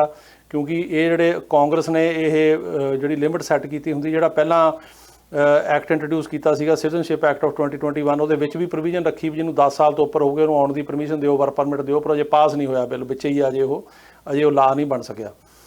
ਤੇ ਅਗਲਾ ਕੇਸ ਹੈ ਜੀ ਕਿ ਸਵਾਲ ਹੈ ਜੀ, ਉਹ ਕਹਿ ਰਹੇ ਨੇ ਕਿ ਸਾਡਾ ਅਸੈਲਮ ਦਾ ਕੇਸ 2018 ਜੁਲਾਈ ਵਿੱਚ ਅਪਲਾਈ ਕੀਤਾ ਸੀ, ਉਹਦੀ ਅਜੇ ਤੱਕ ਤਰੀਕ ਨਹੀਂ ਆਈ। ਤੇ ਉਹ ਕਹਿੰਦੇ ਵੀ ਗਨ ਲੈਣਾ ਚਾਹੁੰਦਾ ਤੇ ਇਹਦਾ ਮੈਨੂੰ ਲਾਇਸੈਂਸ ਮਿਲ ਸਕਦਾ। ਦੇਖੋ ਗੱਲ ਇਹ ਆ ਕਿ ਗਨ ਦੇ ਹਰੇਕ ਸਟੇਟ ਦੇ ਵੱਖੋ ਵੱਖਰੇ ਲਾ ਨੇ। ਕਈ ਸਟੇਟਾਂ ਦੇ ਵਿੱਚ ਰਿਕੁਆਇਰਮੈਂਟ ਆ ਬੰਦਾ ਸਿਟੀਜ਼ਨ ਹੋਵੇ ਜਾਂ ਗ੍ਰੀਨ ਕਾਰਡ ਹੋਲਡਰ ਹੋਵੇ ਗਨ ਲੈਣ ਲਈ। ਸੋ ਤੁਹਾਨੂੰ ਆਪਣੀ ਸਟੇਟ, ਤੁਸੀਂ ਜਿੱਥੇ ਵੀ ਰਹਿੰਦੇ ਹੋ ਉੱਥੋਂ ਤੁਹਾਨੂੰ ਜਿਹੜਾ ਪਤਾ ਕਰਨਾ ਪੈਣਾ ਵੀ ਉਹ ਸਟੇਟ ਦਾ ਕੀ ਲਾਅ ਆ। ਕਈ ਸਟੇਟਾਂ ਦੇ ਵਿੱਚ ਲਿਬਰਲ ਆ, ਉਹਦੇ ਵਿੱਚ ਤਾਂ ਇਹ ਆ ਵੀ ਕੋਈ ਵੀ ਲੈ ਸਕਦਾ। ਸੋ ਜੇ ਜਿਹੜੀ ਹੈਗੀ ਤੁਹਾਡੀ ਸਟੇਟ ਅਲਾਓ ਕਰਦੀ ਆ ਵੀ ਤੁਹਾਡਾ ਅਸੈਲਮ ਦਾ ਵਰਕ ਪਰਮਿਟ ਆ ਵੀ ਤੁਸੀਂ ਗਨ ਲੈ ਸਕਦੇ ਹੋ, ਠੀਕ ਹੈ। ਜੇ ਰਿਕੁਆਇਰਮੈਂਟ ਇਹ ਆ ਵੀ ਸਿਟੀਜ਼ਨ ਜਾਂ ਗ੍ਰੀਨ ਕਾਰਡ ਹੋਲਡਰ ਚਾਹੀਦਾ, ਫਿਰ ਤੁਹਾਨੂੰ ਮੁਸ਼ਕਿਲ ਹੋਏਗੀ। ਉਦੋਂ ਬਾਅਦ ਅਗਲਾ ਸਵਾਲ ਹੈ ਜੀ ਕਿ ਸਾਡਾ ਕੇਸ F3 ਕੈਟੇਗਰੀ 'ਚ 2009 ਅਪ੍ਰੈਲ 'ਚ ਅਪਲਾਈ ਹੋਇਆ ਤੇ NVC ਨੇ ਸਤੰਬਰ 20 ਦੇ ਵਿੱਚ ਸਿਵਲ ਡਾਕੂਮੈਂਟ ਮੰਗੇ ਸੀ ਤੇ ਅਸੀਂ ਜਨਵਰੀ 21 ਸਬਮਿਟ ਕਰਤੇ। ਹੁਣ ਤੱਕ ਇਹਨੂੰ ਕਿੰਨਾ ਟਾਈਮ ਲੱਗੂਗਾ? ਇਹਨੂੰ ਵੇਟ ਕਰੋ ਜੀ, ਕਿਉਂਕਿ ਹੁਣ ਪਿੱਛੇ ਤੁਹਾਨੂੰ ਦੱਸਿਆ ਵੀ ਅੰਬੈਸੀ 2 ਮਹੀਨੇ ਉਹਨਾਂ ਨੇ ਇੰਟਰਵਿਊਜ਼ ਨਹੀਂ ਕੀਤੀਆਂ ਤੇ NVC ਜਿਹੜੀ ਆ ਉਹ ਥੋੜ੍ਹੀ ਸਲੋ ਚੱਲ ਰਹੀ ਸੀ ਤੇ ਹੁਣ ਸ਼ਾਇਦ ਫਾਸਟ ਹੋਵੇ ਕੰਮ, ਤੇ ਤੁਹਾਨੂੰ ਉੱਥੇ ਪਤਾ ਕਰਦੇ ਰਹਿਣਾ ਚਾਹੀਦਾ। ਅਗਲਾ ਸਵਾਲ ਹੈ ਜੀ ਕਿ ਮੇਰਾ ਸਰ ਅਸੈਲਮ ਕੇਸ ਗ੍ਰਾਂਟ ਹੋ ਗਿਆ, ਮੈਂ ਆਪਣਾ ਵਰਕ ਪਰਮਿਟ ਰਿਨਿਊ ਕਰਨਾ ਚਾਹੁੰਦਾ ਤੇ ਅਟਰਨੀ ਜਿਹੜਾ ਹੈਗਾ ਵੀ ਉਹ ਜਿਹੜੀ ਦੇਖੋ ਰਿਨਿਊਅਲ ਦੀ ਤੁਸੀਂ ਫੀਸ ਬਾਰੇ ਗੱਲ ਕੀਤੀ ਆ ਕਿੰਨੀ ਆ। ਇਸ ਤਰ੍ਹਾਂ ਜੀ ਕਿ ਜਿਹੜੀ ਰਿਨਿਊਅਲ ਦੀ ਫੀਸ ਹੁੰਦੀ ਆ ਉਹ $495 ਹੁੰਦੀ ਆ, ਜਿਹੜੀ ਰਿਨਿਊਅਲ ਦੀ ਫੀਸ ਆ, ਜੋ ਕਿ ਸਰਕਾਰੀ ਫੀਸ ਆ। ਬਾਕੀ ਜਿਹੜੀ ਵਕੀਲਾਂ ਦੀ ਫੀਸ ਹੁੰਦੀ ਜਿੰਨੀ ਵੀ ਹੁੰਦੀ ਆ ਉਹ 'ਚ ਕਿਸੇ ਦੀ 200 ਵੀ ਆ, 250 ਵੀ ਆ, 300 ਵੀ ਆ, ਇਹ ਡਿਪੈਂਡਿੰਗ ਔਨ। ਪਰ ਜਿਹੜੀ ਸਰਕਾਰੀ ਫੀਸ ਆ 495 ਆ। ਉਦੋਂ ਬਾਅਦ ਸਾਡਾ F3 ਕੇਸ ਨਵੰਬਰ 2008 'ਚ ਅਪਲਾਈ ਕੀਤਾ ਸੀ ਤੇ ਅਸੀਂ PCC ਬਣਾ ਲਈਏ। ਦੇਖੋ ਇਸ ਤਰ੍ਹਾਂ ਹੈਗਾ ਕਿ F3 ਦੀਆਂ ਜਿਹੜੀਆਂ ਡੇਟਾਂ ਦੇ ਡਾਕੂਮੈਂਟ ਮੰਗ ਰਹੇ ਨੇ ਉਹ ਮੰਗ ਰਹੇ ਹੈਗੇ ਆ ਜੀ ਇੰਡੀਆ ਦੀਆਂ ਅਗਸਤ 2009 ਦੀਆਂ, ਤੇ ਇਸ ਕਰਕੇ 2009 ਅਗਸਤ ਦੀਆਂ ਮੰਗ ਰਹੇ ਆ।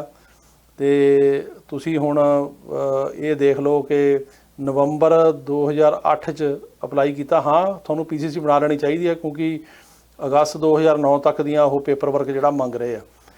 ਉਦੋਂ ਬਾਅਦ ਅਗਲਾ ਸਵਾਲ ਹੈਗਾ ਜੀ ਕਿ ਉਹ ਕਹਿ ਰਹੇ ਕਿ F3 ਕੈਟੇਗਰੀ ਦੀ ਪ੍ਰਾਇਓਰਟੀ ਡੇਟ 24 ਜਨਵਰੀ 2008 ਹੈਗੀ ਆ। ਤੇ ਇਸ ਤੋਂ ਬਾਅਦ ਇੱਕ ਮੇਲ ਆਈ ਸੀ ਪਹਿਲਾਂ 120 ਦਿਨ ਹੁਣ ਪੂਰੇ ਹੋ ਗਏ ਆ ਤੇ ਸਾਨੂੰ ਅਜੇ ਤੱਕ ਕੁਛ ਨਹੀਂ ਆਇਆ। 1 ਸਤੰਬਰ 2008 ਤੇ ਤੁਹਾਡੀ ਜਨਵਰੀ 2008 ਹੈ। ਹਾਂ, ਕਿਉਂਕਿ ਤੁਹਾਡੀ ਤਾਂ ਜਿਹੜੀ ਹੈਗੀ ਪ੍ਰਾਇਓਰਟੀ ਡੇਟ ਤਾਂ ਜਿਹੜੀ ਹੈਗੀ ਡੇਟ ਇਹ ਤੁਹਾਡੇ ਤੋਂ ਅੱਗੇ ਲੰਘ ਗਈ ਆ ਆਲਰੇਡੀ। ਸੋ ਤੁਹਾਨੂੰ ਚਾਹੀਦਾ ਕਿ ਤੁਸੀਂ ਉਹਨਾਂ ਨਾਲ ਲਿੰਕ ਕਰੋ, ਈਮੇਲ ਕਰੋ ਤੇ ਤੁਹਾਨੂੰ ਕੋਈ ਨਾ ਕੋਈ ਉਹਨਾਂ ਦਾ ਰਿਸਪੌਂਸ ਹੋਣਾ ਚਾਹੀਦਾ। ਅਗਲਾ ਸਵਾਲ ਹੈ ਜੀ ਕਿ ਮੇਰੇ ਹਸਬੈਂਡ ਨੇ ਅਸੈਲਮ ਗ੍ਰੀਨ ਕਾਰਡ ਹੋਲਡਰ ਹੈਗੇ ਆ ਉਹ, ਤੇ ਉਹਨਾਂ ਨੇ ਮੇਰਾ 2019 'ਚ ਅਪਲਾਈ ਕੀਤਾ ਸੀ। ਸਾਡੇ ਪੇਪਰ ਫਰਵਰੀ ਦਿੱਲੀ ਐਮਬੈਸੀ ਸਬਮਿਟ ਹੋ ਗਏ ਤੇ ਦਿੱਲੀ ਇੰਟਰਵਿਊ ਕਦੋਂ ਸਟਾਰਟ ਹੋਣੀ ਹੈ ਇਹਦੇ ਬਾਰੇ ਅਜੇ ਕੁਝ ਨਹੀਂ ਕਹਿ ਸਕਦੇ। ਤੇ ਮੈਂ ਹੁਣੇ ਦੱਸ ਕੇ ਹਟਿਆ ਵੀ ਮੇਰੀ 2 ਸੈਂਟਰਾਂ ਨਾਲ ਗੱਲ ਹੋਣੀ ਆ ਤੇ ਮੈਂ ਉਹਨਾਂ ਨੂੰ ਰਿਕੁਐਸਟ ਜ਼ਰੂਰ ਕਰਾਂਗਾ, ਪਰ ਇਹਦੇ ਬਾਰੇ ਅਜੇ ਕੁਝ ਨਹੀਂ ਕਹਿ ਸਕਦੇ ਵੀ ਦਿੱਲੀ ਕਦੋਂ ਸ਼ੁਰੂ ਹੋਣੀ ਆ। ਤੇ ਉਸ ਤੋਂ ਬਾਅਦ ਜੀ ਸਰ ਅਗਲੇ ਸਵਾਲ ਹੈ ਕਿ ਸਾਡਾ F4 ਕੈਟੇਗਰੀ ਦੇ ਵਿੱਚ ਕੇਸ ਆ ਮਾਰਚ 2005 ਦਾ, ਤੇ ਸਾਨੂੰ ਈਮੇਲ ਆਈ ਸੀ NVC ਤੋਂ ਤੇ ਉਹਨਾਂ ਨੇ ਅਸੀਂ ਪੇਪਰ ਭੇਜਤੇ ਤੇ ਹੁਣ ਕਿੰਨਾ ਅਸੀਂ ਕਦੋਂ ਇੰਟਰਵਿਊ ਆ ਸਕਦੀ ਹੈ। ਇੰਟਰਵਿਊ ਜਿਹੜੀ ਹੁਣ ਪਿੱਛੇ 2 ਮਹੀਨੇ ਬੰਦ ਸੀਗੀਆਂ ਪਰ ਹੋਣੀਆਂ ਸ਼ੁਰੂ ਹੋ ਗਈਆਂ, ਸਾਡੀਆਂ ਹੋਈਆਂ 3 ਬੰਦਿਆਂ ਦੀਆਂ ਤੇ ਹੁਣ ਆਉਣੀਆਂ ਸ਼ੁਰੂ ਹੋਣਗੀਆਂ ਤੁਹਾਨੂੰ ਇੰਟਰਵਿਊਜ਼, ਤੇ ਵੇਟ ਕਰੋ। ਬਾਕੀ ਉਹਨਾਂ ਨੂੰ ਈਮੇਲ ਕਰਕੇ ਵੀ ਤੁਸੀਂ ਪੁੱਛ ਸਕਦੇ ਹੋ। ਤੇ ਇੱਕ ਹੋਰ ਹੈ ਜੀ, ਉਹ ਕਹਿੰਦੇ ਮੇਰੇ ਹਸਬੈਂਡ ਕੈਲੀਫੋਰਨੀਆ 6 ਸਾਲ ਹੋ ਗਏ ਨੇ ਇੰਡੀਆ ਤੋਂ ਗਿਆ ਨੂੰ, ਅਸੈਲਮ ਕੇਸ ਲਾਇਆ ਕੋਈ ਡੇਟ ਨਹੀਂ ਮਿਲੀ। ਇਹ ਇਸ ਤਰ੍ਹਾਂ ਜੀ, ਜਿਹੜੀ ਪਿਛਲੀ ਸਰਕਾਰ ਸੀ ਉਹਨੇ ਇਹ ਜਿਹੜਾ ਰੂਲ ਬਣਾਇਆ ਸੀ ਵੀ 2018 ਮਾਰਚ ਤੋਂ ਜਿਹੜੇ ਪਹਿਲੇ ਬੰਦੇ ਆ ਉਹਨਾਂ ਨੇ ਕਿਹਾ ਵੀ ਅਸੀਂ ਡੇਟਾ ਨਹੀਂ ਦੇਣੀਆਂ, ਜਿਹੜੇ ਬਾਅਦ 'ਚ ਕਰਨਗੇ ਉਹਨਾਂ ਨੂੰ ਦੇਵਾਂਗੇ। ਤੇ ਜਿਹੜੇ ਨਵੇਂ ਕਰਦੇ ਸੀ ਉਹਦੀ ਡੇਟਾ ਆ ਰਹੀਆਂ ਸੀ, ਪੁਰਾਣੇ ਦੇ ਨਹੀਂ ਸੀ ਆ ਰਹੀਆਂ। ਪਰ ਉਹ ਲਾਅ ਜਿਹੜਾ ਹੈਗਾ ਹੁਣ ਉਹ ਬਦਲਾ, ਮਤਲਬ ਉਹ ਇਹਨਾਂ ਨੇ ਹੁਣ ਚੇਂਜ ਕਰਤਾ। ਹੁਣ ਡੇਟਾ ਤੁਹਾਨੂੰ ਆਉਣਗੀਆਂ ਤੇ ਆਉਣੀਆਂ ਜ਼ਰੂਰ ਹੋਣਗੀਆਂ ਡੇਟਾ। ਤੇ ਹੁਣ ਵੇਟ ਕਰੋ ਆ ਜੁਲਾਈ ਤੋਂ ਬਾਅਦ, ਤੇ ਤੁਸੀਂ ਆਪਣੇ ਵਕੀਲ ਨਾਲ ਗੱਲ ਕਰਕੇ ਡੇਟ ਜਿਹੜੀ ਹੈਗੀ ਉਹ ਕਢਾ ਵੀ ਸਕਦੇ ਆ। ਸੋ ਆਪਣੇ ਹਸਬੈਂਡ ਨੂੰ ਕਹੋ ਵੀ ਜਾਂ ਸਾਡੇ ਨਾਲ ਸੰਪਰਕ ਕਰ ਲੈਣ, ਤਾਂ ਅਸੀਂ ਟਰਾਈ ਕਰ ਸਕਦੇ ਹਾਂ ਡੇਟ ਜਿਹੜੀ ਕਢਾਉਣ ਦੀ। ਅਗਲਾ ਸਵਾਲ ਹੈ ਜੀ, ਤੇ ਉਹਨਾਂ ਨੇ ਕਿਹਾ ਕਿ ਮੈਂ 2017 'ਚ ਫੈਮਿਲੀ ਨਾਲ ਟੂਰਿਸਟ 'ਤੇ ਆਇਆ ਸੀ ਤੇ ਮੇਰਾ ਅਸਾਈਲਮ ਕੇਸ 17 ਜੂਨ ਦਾ ਲੱਗਾ ਹੋਇਆ, ਅਜੇ ਤੱਕ ਕੋਈ ਇੰਟਰਵਿਊ ਨਹੀਂ ਆਈ, ਕਦੋਂ ਆ ਸਕਦੀ ਆ? ਇਹ ਸੇਮ ਹੀ ਮੈਂ ਗੱਲ ਹੁਣੇ ਦੱਸ ਕੇ ਹਟਿਆ ਵੀ ਜਿਹੜੀਆਂ 18 ਤੋਂ ਪਹਿਲਾਂ ਦੀਆਂ ਇੰਟਰਵਿਊ ਸੀਗੀਆਂ, 2018 ਤੋਂ ਪਹਿਲਾਂ ਜਿਨ੍ਹਾਂ ਨੇ ਕੇਸ ਅਪਲਾਈ ਕੀਤੇ ਆ, ਉਹ ਟਰੰਪ ਨੇ ਬੰਦ ਕੀਤੀਆਂ ਸੀ। ਇਹਨਾਂ ਨੇ ਪਾਲਿਸੀ ਰਿਵਰਸ ਕਰਤੀ ਆ ਤੇ ਹੁਣ ਇੰਟਰਵਿਊ ਜਿਹੜੀ ਤੁਹਾਡੀ ਆ ਉਹ ਆ ਵੀ ਸਕਦੀ ਆ ਤੇ ਕਢਾਈ ਵੀ ਜਾ ਸਕਦੀ ਆ। ਇਸ ਤੋਂ ਬਾਅਦ ਅਗਲਾ ਸਵਾਲ ਹੈ ਜੀ ਕਿ ਸਰ ਗ੍ਰੀਨ ਕਾਰਡ ਸਪਾਊਸ ਦੀ ਇੰਟਰਵਿਊ ਸਟਾਰਟ ਹੋ ਗਈ ਕਿ ਨਹੀਂ? ਹਾਂਜੀ, ਗ੍ਰੀਨ ਕਾਰਡ ਸਪਾਊਸ ਦੀ ਇੰਟਰਵਿਊਆਂ ਅੰਬੈਸੀ ਦੇ ਵਿੱਚ ਮੁੰਬਈ ਸਟਾਰਟ ਹੋ ਗਈਆਂ 7 ਜੂਨ ਤੋਂ, ਤੇ ਉਹ ਕਰ ਰਹੇ ਨੇ। ਤੇ ਅਮਰੀਕਾ ਦੇ ਵਿੱਚ ਤਾਂ ਪਹਿਲਾਂ ਹੀ ਹੋ ਰਹੀਆਂ ਸੀਗੀਆਂ, ਇੱਥੇ ਤਾਂ ਇਸ ਕਿਸਮ ਦੀ ਬੰਦਿਸ਼ ਕੋਈ ਨਹੀਂ ਸੀਗੀ। ਤੇ ਉਸ ਤੋਂ ਬਾਅਦ ਸਵਾਲ ਹੈ ਜੀ ਕਿ ਜੇ 16 ਸਾਲ ਦਾ ਮੈਕਸੀਕੋ ਬਾਰਡਰ ਬੰਦਾ ਲੰਘ ਕੇ ਆਵੇ ਤਾਂ ਉਹਦੀ ਕ੍ਰੈਡੀਬਲ ਫੀਅਰ ਹੁੰਦੀ ਆ? ਦੇਖੋ ਇਸ ਤਰ੍ਹਾਂ ਹੈਗੀ ਆ ਕਿ ਜਿਹੜੀ ਸਵਾਲ ਜਵਾਬ ਜ਼ਰੂਰ ਪੁੱਛਦੇ ਨੇ, ਪਰ ਉਨੀ ਹਾਰਡ ਕ੍ਰੈਡੀਬਲ ਫੀਅਰ ਨਹੀਂ ਹੁੰਦੀ ਜਿਹੜੀ 18 ਸਾਲ ਤੋਂ ਉੱਪਰ ਵਾਲਿਆਂ ਨੂੰ ਹੁੰਦੀ ਆ। ਪਰ ਮੈਂ ਰਿਕਮੈਂਡ ਕਰਦਾ ਵੀ ਇਸ ਤਰ੍ਹਾਂ ਨਹੀਂ ਹੋਣਾ ਚਾਹੀਦਾ, ਕਿਉਂਕਿ ਇੱਕ ਤਾਂ ਰਸਤਾ ਖਤਰਨਾਕ ਹੈ, ਇੱਕ ਇਹ ਲਾਅ ਦੀ ਵਾਇਲੇਸ਼ਨ ਆ। ਸੋ ਇਸ ਤਰੀਕੇ ਨਾਲ ਬਾਰਡਰ ਲੰਘ ਕੇ ਆਉਣਾ ਗਲਤ ਆ। ਪਰ ਜਿਹੜੀ ਕ੍ਰੈਡੀਬਲ ਫੀਅਰ ਆ ਉਹ 16 ਸਾਲ ਤੋਂ ਘੱਟ ਵਾਲਿਆਂ ਦੀ ਜਿਹੜੀ ਆ ਉਹ ਥੋੜ੍ਹੀ ਜਿਹੀ ਈਜ਼ੀ ਹੁੰਦੀ ਆ, ਕਿਉਂਕਿ ਸਾਡੇ ਕੋਲ ਕਾਫੀ ਆਉਂਦੇ ਆ ਉੱਥੋਂ ਨਿਕਲ ਕੇ ਜਿਹੜੇ 16 ਸਾਲ ਤੋਂ ਘੱਟ ਨੇ, ਤੇ ਉਹਨਾਂ ਨੂੰ ਸਵਾਲ ਜਵਾਬ ਪੁੱਛਦੇ ਆ, ਪਰ ਉਹਨਾਂ ਨੂੰ ਆਮ ਤੌਰ 'ਤੇ ਫੇਲ ਨਹੀਂ ਕਰਦੇ। ਪਰ ਜਿਹੜੇ 18 ਤੋਂ ਉੱਪਰ ਨੇ ਉਹਨਾਂ ਦੀ ਔਖੀ, ਉਹਨਾਂ ਨੂੰ ਫੇਲ ਵੀ ਕਰ ਸਕਦੇ। ਜੇ ਫੇਲ ਕਰ ਦੇਣ ਤਾਂ ਇਮੀਗ੍ਰੇਸ਼ਨ ਜੱਜ ਕੋਲ ਇੱਕ ਇੰਟਰਵਿਊ ਹੁੰਦੀ ਆ, ਜੇ ਉਹ ਵੀ ਫੇਲ ਕਰ ਦੇਵੇ ਤਾਂ ਫਿਰ ਬੰਦਾ ਡਿਪੋਰਟ ਹੋ ਜਾਂਦਾ। ਇਸ ਤੋਂ ਬਾਅਦ ਅਗਲਾ ਜਿਹੜਾ ਹੈਗਾ ਉਹ ਲਾਸਟ ਕੁਐਸਚਨ ਅੱਜ ਦਾ ਇਹ ਆ ਕਿ ਉਹਨਾਂ ਨੇ ਕਿਹਾ ਕਿ ਮੇਰੀ ਪਤਨੀ ਅਮਰੀਕਾ ਦੀ ਸਿਟੀਜ਼ਨ ਆ, ਉਸਨੇ ਮੇਰਾ I-130 ਦਸੰਬਰ 22 2020 ਨੂੰ ਅਪਲਾਈ ਕੀਤਾ ਸੀ, ਇੰਟਰਵਿਊ ਆਉਣ ਨੂੰ ਕਿੰਨਾ ਟਾਈਮ ਲੱਗੇਗਾ? ਦੇਖੋ ਇਸ ਤਰ੍ਹਾਂ ਆ ਕਿ ਜੇ ਉਹਨਾਂ ਦਸੰਬਰ 22 2020 ਨੂੰ ਅਪਲਾਈ ਕੀਤਾ ਤਾਂ ਇਹਦੀ ਕੋਈ ਪ੍ਰਾਇਓਰਟੀ ਤਾਂ ਡੇਟ ਹੈ ਨਹੀਂ, ਕਰੰਟ ਹੈ ਇਹ। ਸੋ ਜਿੰਨੀ ਪ੍ਰੋਸੈਸਿੰਗ ਲੱਗੇਗੀ ਪੇਪਰ ਵਰਕ ਨੂੰ ਉਹ ਕਰਕੇ ਉਸ ਤੋਂ ਬਾਅਦ ਇੰਟਰਵਿਊ ਆਏਗੀ। ਤਾਂ ਆਮ ਤੌਰ 'ਤੇ ਅੱਜ ਕੱਲ੍ਹ 10 ਮਹੀਨੇ ਤੋਂ 1 ਸਾਲ ਲੱਗ ਰਿਹਾ, ਤੇ ਇਹ ਹੁਣ ਤੁਸੀਂ ਉਸ ਹਿਸਾਬ ਨਾਲ ਦੇਖ ਲਓ। ਬਾਕੀ ਜੇ ਉਹਨਾਂ ਨੂੰ ਕੋਈ ਚਾਹੀਦਾ ਹੋਊਗਾ ਤਾਂ ਪੇਪਰ ਵਰਕ ਤੁਹਾਡੇ ਤੋਂ ਮੰਗਣਗੇ। ਪਹਿਲਾਂ ਮੈਂ ਦੱਸ ਕੇ ਹੀ ਹਟਿਆ ਕਿ ਪਹਿਲਾਂ ਤੁਹਾਡਾ ਕੇਸ ਜਿਹੜਾ ਹੈਗਾ ਉਹ ਜਿਹੜੀ USCIS ਹੈ ਉਹ ਕਰੇਗੀ ਅਪਰੂਵ I-130 ਪਟੀਸ਼ਨ, ਫਿਰ NBC ਕੋਲ ਜਾਏਗਾ, ਫਿਰ NBC ਤੋਂ ਬਾਅਦ ਅੰਬੈਸੀ ਜਾਏਗਾ। ਸੋ ਸਾਲ ਦਾ ਜਿਹੜਾ ਟਾਈਮ ਹੈ ਉਹ ਲੱਗ ਹੀ ਜਾਂਦਾ। ਸੋ ਇਹ ਸੀਗੇ ਤੁਹਾਡੇ ਸਵਾਲਾਂ ਦੇ ਜਿਹੜੇ ਜਵਾਬ, ਤੇ ਆਸ ਹੈ ਕਿ ਤੁਹਾਨੂੰ ਇਹ ਵੀਡੀਓ ਪਸੰਦ ਆਈ ਹੋਏਗੀ। ਇਹਨੂੰ ਵੱਧ ਤੋਂ ਵੱਧ ਲਾਈਕ ਕਰੋ, ਸਬਸਕ੍ਰਾਈਬ ਕਰੋ, ਸ਼ੇਅਰ ਕਰੋ, ਤੇ ਮੇਰੇ ਨੰਬਰ ਤੁਹਾਡੇ ਜਿਹੜੇ ਹੈਗੇ ਥੱਲੇ ਆ ਹੀ ਰਹੇ ਨੇ ਸਕਰੀਨ ਤੇ 9179154142 jpsinghattorney@gmail.com। ਤੇ ਅਗਲੇ ਹਫਤੇ ਫੇਰ ਮਿਲਦੇ ਆ ਇਸੇ ਤਰ੍ਹਾਂ ਹੀ ਇਸੇ ਪ੍ਰੋਗਰਾਮ 'ਚ ਇਮੀਗ੍ਰੇਸ਼ਨ ਦੀਆਂ ਅਪਡੇਟਸ ਲੈ ਕੇ। ਸਤਿ ਸ੍ਰੀ ਅਕਾਲ ਜੀ। Jaspreet Singh, attorney at law, New York and California. Immigration, deportation, defense, appeals, family law ਅਤੇ bankruptcy ਲਈ ਸੰਪਰਕ ਕਰੋ। More than 17 years of legal experience. Jaspreet Singh, attorney at law.